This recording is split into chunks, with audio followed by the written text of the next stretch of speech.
اعوذ باللہ من الشیطان الرجیم بسم اللہ الرحمن الرحیم قال له صاحبه وهو يحاوره أكفرت بالذي خلقك من تراب ثم من نطفة ثم سواك رجلا لكن هو الله ربي ولا أشرك بربي أحدا۔ یہ سورۃ الکہف کی آیت نمبر 37 اور 38 ہے، 37 اور 38 ہے۔ ترجمہ ان آیات کا یہ ہے، اور اس کے ساتھی نے جب کہ وہ اس سے باتیں کر رہا تھا اس سے کہا، کیا تو نے اس کے ساتھ کفر کیا جس نے تجھے حقیر مٹی سے پیدا کیا، پھر ایک قطرے سے، پھر تجھے ٹھیک ٹھاک ایک آدمی بنا دیا؟ لیکن میں تو وہ اللہ ہی میرا رب ہے، اور میں اپنے رب کے ساتھ کسی کو شریک نہیں کرتا۔ یہ جو گفتگو چل رہی تھی کہ جو وہ دو لوگ تھے، اور جیسا کہ میں نے اس سے پہلے عرض کیا کہ یہ دو کردار پیش کیے گئے ہیں قرآن پاک کے اندر۔ ایک وہ شخص ہے جو غرور و تکبر میں بھرا ہوا ہے، گھمنڈ میں بھرا ہوا ہے، اور دوسرا وہ شخص ہے جو مومن ہے، موحد ہے، اور اللہ کے تقوی پر وہ قائم ہے۔ تو اب یہ جو دونوں کی آپس میں باتیں چل رہی ہیں، اور اس شخص نے انتہائی جو ہے وہ گھمنڈ کے ساتھ میں کہا تھا کہ میرے پاس زیادہ دولت ہے، میرے پاس زیادہ مال ہے، اور میں تم سے زیادہ بہتر ہوں، تم سے اچھا ہوں۔ یہ ساری باتیں اس شخص نے کہی تھیں۔ تو اس کے ساتھی نے پلٹ کر اس کو جواب دیا۔ اب وہ جو مومن صادق ہے، جو غریب ہے، جس کے پاس پیسہ نہیں ہے، دولت نہیں ہے، لیکن ایمان کی سب سے بڑی دولت اس کے پاس ہے، اور اس دولت سے بڑھ کر کوئی دولت نہیں۔ تو اس شخص نے کہا، اس مفلس نے، اس شخص نے جو غریب ہے، فقیر ہے، اس شخص نے کہا، قال له صاحبہ، اس کے دوست نے پلٹ کر جو اس کو جواب دیا، جو اس کو کہا اس کے سوال کے جواب میں یا اس کی باتوں کے جواب میں، جب کہ وہ اپنی دولت کا اظہار کر رہا تھا، اپنے فخر اور اپنے گھمنڈ اور اپنے کبر اور غرور کو ظاہر کر رہا تھا، تو اس نے کہا، پلٹ کر جواب دیا، قال له صاحبہ، اس کے دوست نے اس سے کہا، وهو يحاور، جب کہ وہ اس سے باتیں کر رہا تھا، اکفرت بالذی خلقک من تراب، کیا تم اس کے ساتھ کفر کر رہے ہو جس نے تم کو مٹی سے پیدا کیا اور تمہیں ایک قطرے سے بنایا، اور تمہیں یہ بالکل انسان، جیتا جاگتا انسان بنا کر کھڑا کر دیا؟ یہاں پر اس شخص نے توجہ دلائی کہ آج تمہارے پاس جو کچھ بھی ہے، ذرا غور کرو کہ یہ کس کا دیا ہوا ہے؟ یہ سب اللہ کا دیا ہوا ہے، اسی نے تم کو نوازا ہے۔ یہ جو تم بدن لیے ہوئے ہو، یہ جسم جو تم لیے ہوئے ہو، جو زبان سے بول رہے ہو، جو آنکھوں سے دیکھ رہے ہو، کانوں سے سن رہے ہو، دماغ سے سوچ رہے ہو، پیروں سے چل رہے ہو، یہ سب طاقت اور قوت کس نے تمہارے اندر رکھی ہے؟ وہ اللہ ہے، اللہ کی ذات ہے جس نے تمہیں یہ سب کچھ دیا۔ اور جس دولت کی تم بات کر رہے ہو، جس دولت کے اوپر تم گھمنڈ کر رہے ہو، وہ دولت تم کو کس نے دی ہے؟ یہ تمہیں باغات میں پھل کس نے دیے ہیں؟ یہ پانی، نہر کا پانی کس نے جاری کیا ہے؟ یہ کھیتیاں جب تم بیج ڈالتے ہو اور اس کو پھر وہ پروان چڑھتا ہے اور اس میں سے غلے نکلتے ہیں، یہ کون کرتا ہے؟ جس اللہ نے تم کو اتنا سب کچھ دیا ہے، تم اسی کی ذات کو بھول گئے؟ تم اپنے آپ پر اگر غور کرو تو تم گھمنڈ اور غرور تو بالکل بھول جاؤ گے۔ گھمنڈ اور غرور کی کوئی چیز ہی نہیں ہے۔ آج اللہ نے اگر تم کو دے رکھا ہے، دے دیا ہے، تو تم کو چاہیے کہ اس کا شکر ادا کرو۔ اس طرح سے گھمنڈ میں آنا، اس طرح سے غرور میں مبتلا ہونا، اور غرور میں مبتلا ہو کر اس طرح کی باتیں کرنا، دوسرے کو ذلیل سمجھنا، اللہ کو بھول جانا، آخرت کو بھول جانا، یہ تمہیں زیبا نہیں دیتا، یہ چیزیں مناسب نہیں ہیں۔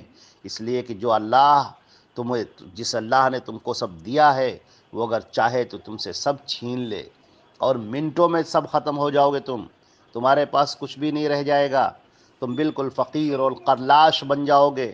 ذرا سوچو کہ یہ دولت تمہیں کس نے دی ہے؟ یہ جو تم چل رہے ہو آج ہمارے ساتھ، اس باغات کی سیر کر رہے ہو، اپنے باغ کی سیر کر رہے ہو، یہاں سے چل کر آئے ہو، اور آنکھوں کو دیکھ کر جو سب تمہاری آنکھیں ٹھنڈی ہو رہی ہیں، جو اس طرح کی چیزیں اللہ تعالیٰ نے تمہیں انعامات میں دے رکھی ہیں، اور اس پر تم کو تو شکر ادا کرنا چاہیے۔ مگر تم شکر نہیں ادا کر رہے ہو، بلکہ شکر کرنے کے بجائے تم گھمنڈ اور غرور سے کام لے رہے ہو۔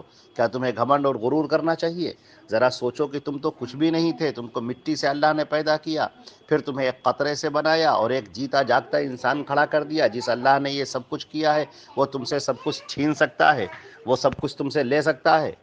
لیکن هو اللہ ربی، لیکن میرا رب، جہاں تک کہ میرا معاملہ ہے، میں اپنے رب کا شکر گزار ہوں، اپنے رب کے دیے پر اللہ کا شکر ادا کرتا ہوں۔ میرے رب نے مجھے دیا، لیکن هو اللہ ربی، لیکن وہ اللہ ہی میرا رب ہے، میں اسی کو مانتا ہوں، اسی کے لیے سجدے کرتا ہوں اور اس کا اعتراف کرتا ہوں۔ اس نے جو کچھ ہم کو دے رکھا ہے اس پر شکر ادا کرتا ہوں۔ اس اللہ نے مجھے بہت نوازا ہے، بہت دیا ہے۔ ولا اشرک بربی احد، اور میں اپنے رب کے ساتھ کسی کو شریک نہیں کرتا، اس لیے کہ مجھے معلوم ہے کہ شرک کرنا اللہ کو سب سے زیادہ ناپسندیدہ ہے۔ میں اللہ کی ذات میں، اللہ کی بارگاہ میں، اللہ کی صفات میں کسی کے ساتھ کسی کو شریک نہیں کرتا۔ میں تنہا اللہ کی ذات کو مانتا ہوں۔ اللہ کی ذات ہے وہی سب کچھ کرنے والی ہے، اللہ کی ذات سب سے بڑی ہے۔ اللہ رب العزت احکم الحاکمین ہے، مالک الملوک ہے۔ وہ قل اللہم مالک الملک تؤتی الملک من تشاء، اللہ کی جو ذات ہے وہی سب کچھ کرنے والی ہے۔ تو میں اپنے آپ کو مکمل اللہ کے سپرد کرتا ہوں، میں اپنے آپ کو مکمل اللہ کے حوالے کرتا ہوں۔ اب میں کسی کو مصیبت میں نہیں پکارتا ہوں تو صرف اپنے اللہ کو۔ میرے اوپر جب کوئی پریشانی آتی ہے، کوئی مصیبت آتی ہے، مجھے کچھ مانگنا ہوتا ہے، مجھے کچھ ضرورت ہوتی ہے، تو میں لوگوں سے کہنے کے بجائے میں اللہ سے کہتا ہوں، اور پھر دنیا کے لحاظ سے اسباب اختیار کرتا ہوں۔ دنیا کے اسباب اختیار کرتا ہوں کیونکہ یہ دنیا دار الاسباب ہے، لیکن میرا توکل، میرا بھروسہ، میرا مانگنا، میرا گڑ گڑانا وہ صرف اللہ کے لیے ہے۔ میری عبادت کی تمام قسمیں اللہ کے لیے ہیں۔ میری نظر و نیاز صرف ایک اللہ کے لیے ہے، میری قربانی اللہ کے لیے ہے، میری نماز کا پڑھنا میرا صرف اللہ کے لیے ہے، روزہ، حج، زکوٰۃ، خیرات، صدقات سب اللہ کے لیے ہے۔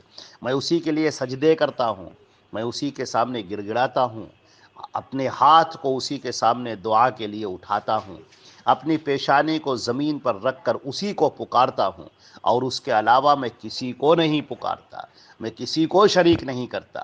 اس لیے کہ جس نے اللہ کے ساتھ کسی کو بھی شریک کر لیا، چاہے کسی فرشتے کو شریک کرے، کسی نبی کو شریک کرے، کسی ولی کو شریک کرے، کسی شہید کو شریک کرے، کسی کو بھی اگر کسی نے شریک کر لیا اللہ کے ساتھ میں، تو اس کے سارے اعمال برباد ہو جاتے ہیں، اس کے پاس کچھ نہیں بچتا ہے، اور وہ جہنم میں پھینک دیا جاتا ہے، جہنم میں ڈال دیا جاتا ہے۔ اس کی نماز، روزہ، زکوٰۃ، قربانی، حج، تلاوت، اذکار سب بیکار ہو جاتے ہیں، اور وہ جہنم کے اندر ڈال دیا جاتا ہے۔ اللہ رب العزت کے ساتھ اس بندے نے کہا کہ میں اللہ کے ساتھ کسی کو شریک نہیں کرتا، میرے پاس کچھ نہیں ہے، میرے پاس کچھ بھی نہیں ہے، لیکن ایک چیز ایسی ہے جو سب پر غالب ہے، وہ ہے اللہ کی توحید۔ اللہ رب العزت کی یہ توحید میرے پاس میں ہے، میں اس توحید پر جمع ہوا ہوں، میں شرک سے بیزار ہوں، شرک سے دور رہتا ہوں، اس کی بارگاہ میں شرک نہیں کرتا، میں کسی کو شریک نہیں کرتا۔ اور اللہ تبارک تعالیٰ نے مشرکین کے لیے جہنم کا وعدہ کیا ہے، اور یہ کہا ہے کہ من یشرک باللہ فقد حرم اللہ علیہ الجنہ، جس نے شرک کیا اللہ کے ساتھ میں، اس کے اوپر اللہ نے جنت کو حرام کر دیا۔ وماواہ النار، اور اس کا ٹھکانہ جہنم ہے۔ وما للظالمین من انصار، اور ان مشرکوں کے لیے، یہ شرک کرنے والے ظالمین کے لیے کوئی مدد کو نہیں آئے گا، کوئی سفارش کو نہیں آئے گا، کسی کی سفارش ان مشرکین کے لیے نہیں ہوگی۔ وہ لوگ جو اس گمان میں ہیں کہ ہم چاہے جو کچھ کرتے رہیں اللہ کے رسول ہمیں بخشوا لیں گے، یہ اس گمان میں نہ رہیں۔ اللہ کے رسول کی سفارش شفاعت انہی لوگوں کے لیے ہوگی جو موحد ہوں گے، جو توحید پر ہوں گے۔ اگر وہ شرک کرنے والے ہوں گے تو ان کے لیے سفارش نہیں ہے۔ اللہ تعالیٰ کا یہ اٹل قانون ہے کہ مشرک کے لیے کسی کی سفارش نہیں ہوگی، کسی کی شفاعت نہیں ہوگی، اور سفارش وہاں پر وہی کر پائے گا جس کو اللہ اجازت دے گا، بغیر اللہ کی اجازت کے کوئی سفارش کر بھی نہیں پائے گا۔ کس کے لیے سفارش کرنی ہے اور کس کو کرنی ہے، یہ دونوں باتیں اللہ رب العزت کے علم میں ہیں اور اس کے اختیار میں ہیں۔ لہذا کوئی یہ نہ جانے کہ شرک کرنے کے بعد وہ جنت چلا جائے گا، شرک کرنے کے بعد وہ جنت اس پر حرام ہو گئی۔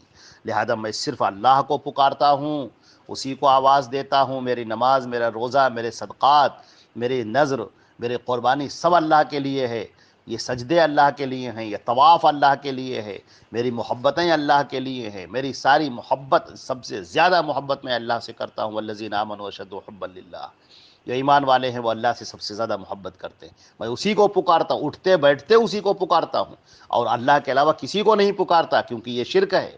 اگر اٹھتے بیٹھتے میں کسی اور کو آواز دے لوں، کسی اور کو پکاروں تو یہ شرک ہو جائے گا، پریشانی اور مصیبت میں اگر میں کسی اور کو آواز دے لوں تو یہ شرک ہو جائے گا۔ میں صرف اللہ کو پکارتا ہوں اور اس کے بعد دنیا کے اسباب اختیار کرتا ہوں، کیونکہ اس کا اللہ نے حکم دیا ہے۔ یہ وہ کردار ہے جو اللہ رب العزت نے پیش کیا ہے یہاں پر، دو لوگوں کا، ایک وہ جو گھمنڈ میں ہے اور ایک وہ جو ایمان کے ساتھ میں ہے۔ اور اس نے کتنی پیاری بات کہہ دی، اس نے اس کو تنبیہ بھی کر دی کہ یہ دولت جس پر تم اترا رہے ہو، یہ دولت دی ہوئی تو اللہ کی ہے، اور میں توحید پر قائم ہوں، اور توحید سے بڑی کوئی نعمت نہیں، توحید سے بڑی کوئی دولت نہیں، سب سے بڑی دولت یہی ہے، اور میں اللہ کے ساتھ کسی کو شریک نہیں کرتا۔